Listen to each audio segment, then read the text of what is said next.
Day 8. You got this in here. The 8th day of the mission was a very special one for me. Jose, the interview is set up and ready. You have 4 minutes and 30 seconds to do it, I was told. I was delighted to hear Carlos, a famous Mexican reporter who had been following my story for some time. Truth be told, I was terrified at the thought of knowing that millions of people in Latin America were going to see my interview. It was only after I returned and conversed with him that I found out he felt the same way. This was a historic interview, as it was the first live interview from space conducted in Spanish. The minutes went by so quickly that I felt my time was up just as I was getting started. We talked about the view of Mexico from space, including the attractive coast of the state of Quintana Roo and the Yucatan Peninsula. We also spoke about my inability to detect borders that divide Earth into countries.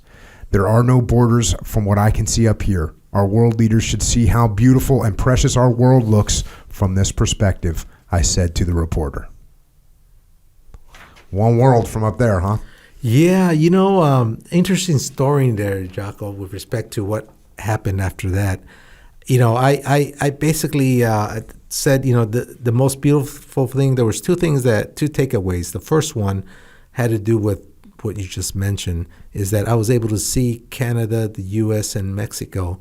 But what struck me in awe, and that's so beautiful, is that I couldn't differentiate where Canada ended, the U.S. began, or where the U.S. ended and Mexico began.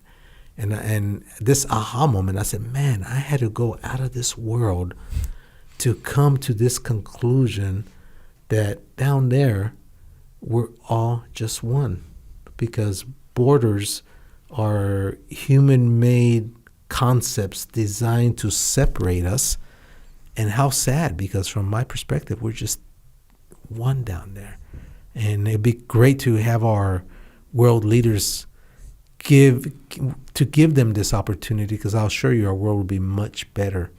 Now, the thing what the news got out of all this, when I came home, and you can look up the New York Times and the LA Times, came up with the headlines saying Mexican-American astronaut wants to open borders. That's what they got out of my story.